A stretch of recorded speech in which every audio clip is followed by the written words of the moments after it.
Shalom à toi, shalom, bonjour, bonsoir, peu importe l'heure à laquelle tu vas écouter cette vidéo. Je suis Sarah Fisterdes, je suis servante de l'Éternel et je sers dans le ministère House of Blessing basé en Autriche et dans quelques pays de ce monde. Gloire à Jésus pour cette grâce. Mais je veux avoir l'opportunité que le Seigneur me donne pour partager un peu avec toi la parole de Dieu. J'espère que tu as un peu de temps. Allez, je t'invite à prendre rapidement ta Bible. On va un peu s'apaisantir dans le livre d'Hébreux. Et à son 11e chapitre, on va voir où est jusqu'où le Saint-Esprit va nous diriger.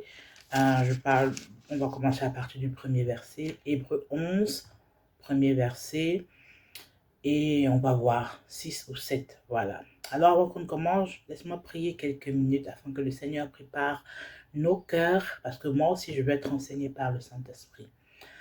Allez, Seigneur le Tout-Puissant, je te rends grâce, je bénis ton nom, je dis merci pour ce moment particulier. Merci Seigneur pour un moment d'enseignement où tu vas nous parler, tu vas me parler à moi, tu vas parler à la personne qui écoute, tu vas nous édifier, tu vas fortifier notre foi. Je te loue, je t'exalte, je te magnifie. Saint-Esprit, j'ai besoin de toi en cet instant. Viens et parle à nos cœurs, viens et parle dans nos vies, viens et fais-nous grandir en ta présence. Nous te célébrons. C'est en ton nom puissant, Seigneur Jésus, que nous avons prié. Amen, amen, amen.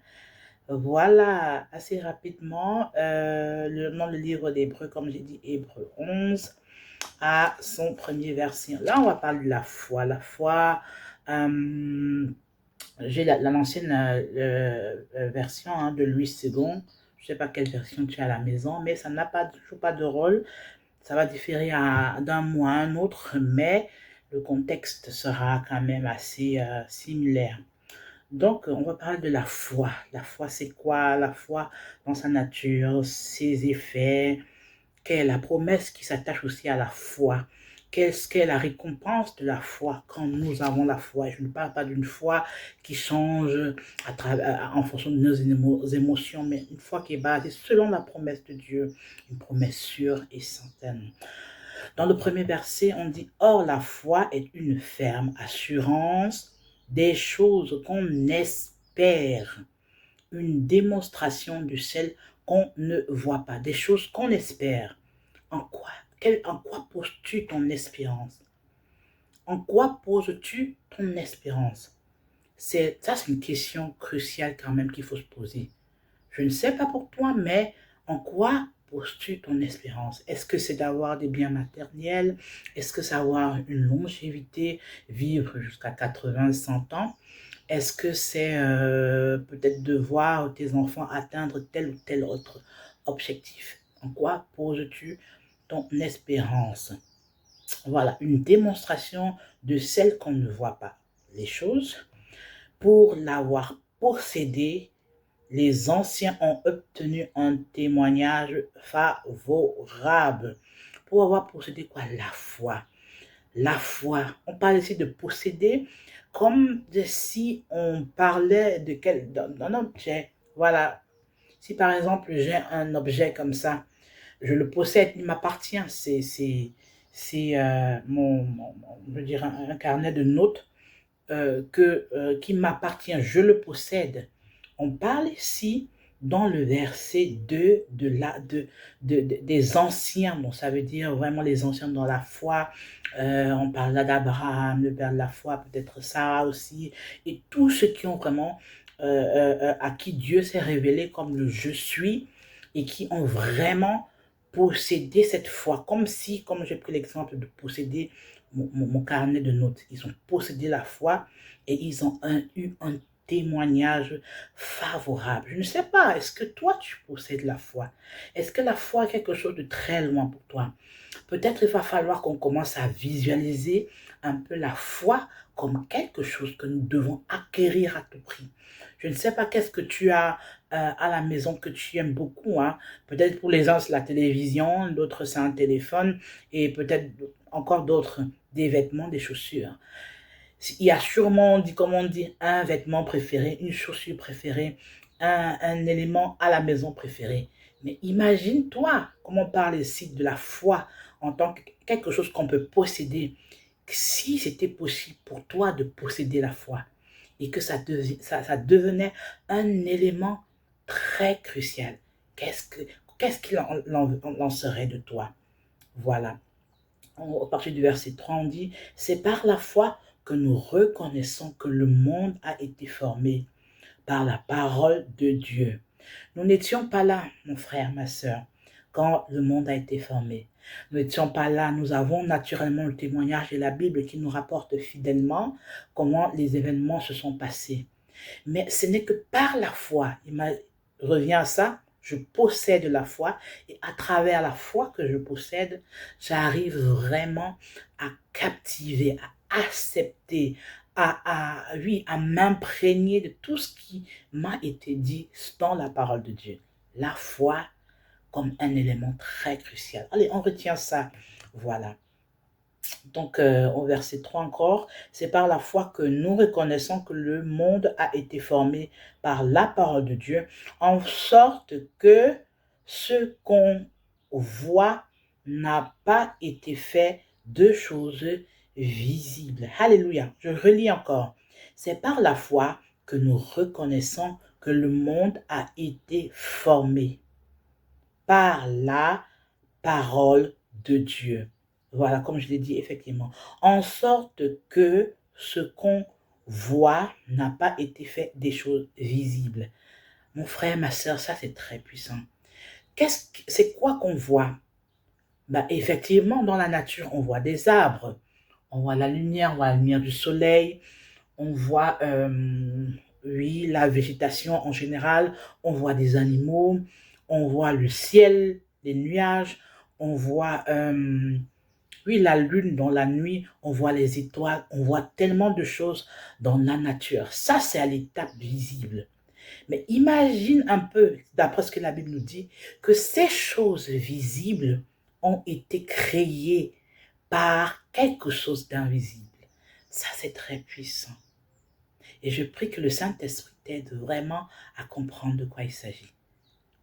Ça, c'est vraiment l'explication de la foi.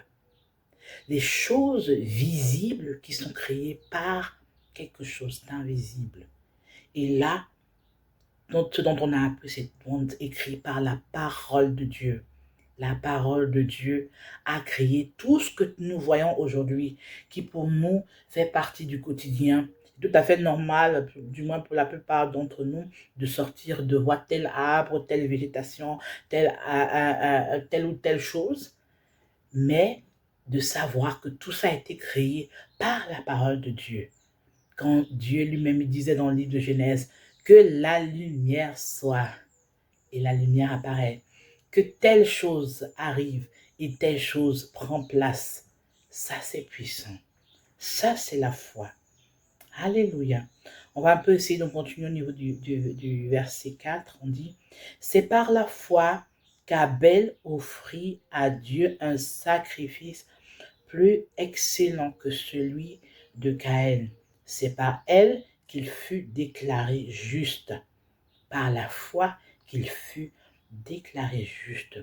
En fait, Abel, en offrant son sacrifice à Dieu, ce n'était pas parce que franchement, il a donné le meilleur de ce qu'il avait de sa récolte, de son, voilà, de son troupeau à Dieu, le meilleur de ce qu'il avait. Mais il ne s'agissait pas de l'acte simplement de donner, parce que Caïn a aussi bien donné, les deux ont donné, mais il parlait aussi d'une disposition de cœur. Donc la foi aussi, c'est quelque chose que nous saisissons vraiment par la disposition de nos cœurs. C'est impossible de dire j'ai la foi, je possède la foi, si on est vraiment à ce niveau, au niveau de notre intelligence qui veut tout comprendre humainement, tout recadrer humainement, tout voir dans ses détails humainement, tout voir, voilà, déjà établi humainement. On parle ici d'une disposition de cœur. Une disposition, mais là, je ne parle pas forcément du cœur en tant que l'organe, du cœur spirituel, du cœur qui reconnaît que oui, Dieu, c'est à lui qu'appartient toute la gloire, c'est à lui qu'appartient vraiment même, voilà, ce que Abel a pu offrir. Quand il l'offrait à Dieu, il n'offrait pas que voilà une partie de son troupeau, un sacrifice excellent. Il offrait premièrement son cœur. Donc, on retient aussi que la foi, c'est la disposition de cœur. Je ne sais pas à quoi ton cœur est disposé. Je ne sais pas quelle est ta position à Dieu, par rapport à Dieu. Je ne sais pas quelle est ta position par rapport aussi à la parole de Dieu. Mais je veux t'encourager, on va s'arrêter là pour aujourd'hui parce que c'est assez profond. On va continuer la prochaine fois. C'est assez profond de retenir que la foi, c'est la disposition de cœur. Est-ce que je veux disposer mon cœur à croire que la parole de Dieu, c'est la vérité? La parole de Dieu a été inspirée par son Saint-Esprit. Est-ce que je veux disposer mon cœur à croire que toutes les choses visibles dont j'ai cité au préalable, les arbres, la végétation, toutes ces choses ont été créées par quelque chose d'invisible qui est la parole de Dieu? Est-ce que je dispose mon cœur à accepter cette vérité indéniable? Ça, c'est la foi. Je ne sais pas si tu la possèdes encore, mais aujourd'hui, c'est peut-être l'occasion de t'inviter à disposer, à donner encore aujourd'hui ton cœur à Jésus. S'il y a encore des doutes, s'il y a encore des travaux, je prends un terme assez brutal quand même, des travaux dans ton cœur, ça veut dire qu'il y a encore des doutes, il y a encore des choses que tu essayes de vouloir assimiler peut-être ici au niveau de ton intelligence et qui n'arrivent pas vraiment à descendre dans ton cœur. Je t'invite, mon frère, ma soeur, à aller dans ce processus de donner ton cœur encore à Jésus et de lui permettre de donner cette occasion de faire le travail qu'il veut faire à l'intérieur. Si tu acceptes, alors on va prier ensemble et je crois, j'ai la ferme assurance que Dieu va faire quelque chose. Il va toucher ton cœur. Il va te donner une foi que tu peux posséder. Une foi euh, euh, très puissante. Une foi vraiment liée à l'assurance de ce que des choses, même dans ta vie, en quoi tu espères. Je t'ai posé la question au départ. En quoi espères-tu? Voilà, des choses auxquelles tu espères. Tu espères, Dieu peut les faire arriver un accomplissement selon sa volonté si tu possèdes la foi. Rappelle-toi, au verset 2, on a dit, les anciens ont obtenu un témoignage favorable parce qu'ils avaient la foi. Alors, on va prier, sois prêt, dispose ton cœur et le Saint-Esprit fera son travail. Alléluia. Père éternel, je te remercie pour mon frère, pour ma sœur qui a eu ce moment de partage avec moi. Je prie au nom puissant de Jésus que tu l'aides à disposer son cœur, à te l'apporter comme vraiment un sacrifice de bonne odeur devant toi, parce que le sacrifice d'Abel n'était pas forcément la brebis ou le troupeau, une partie du troupeau qui appartenait vers toi, mais premièrement, il apportait son cœur. Je prie, Père éternel, que nous puissions nous apporter nos cœurs en cet instant. Nous apportons nos cœurs vers toi, ô Père éternel. Range nos cœurs tels que tu le veux selon ta volonté, Dieu Tout-Puissant. Range nos pensées, range nos actions, range, Seigneur, tout selon ta volonté, au nom puissant de Jésus. Et je prie, mon Dieu, mon Père, que tu nous aides à posséder la foi, une foi ferme, une foi constante, une foi qui ne dépend pas des émotions et de comment se développe la société, mais une foi qui est basée selon la parole de Dieu. Oui, Seigneur, je te loue. Oui, Seigneur, je t'exalte. Oui, Seigneur, je te magnifie. Et je bénis mon frère et ma sœur qui a partagé ce moment spécial avec moi. Sois béni et avec donc vraiment un plaisir très très partagé, renouvelé. On se voit la prochaine fois. Shalom, shalom, shalom.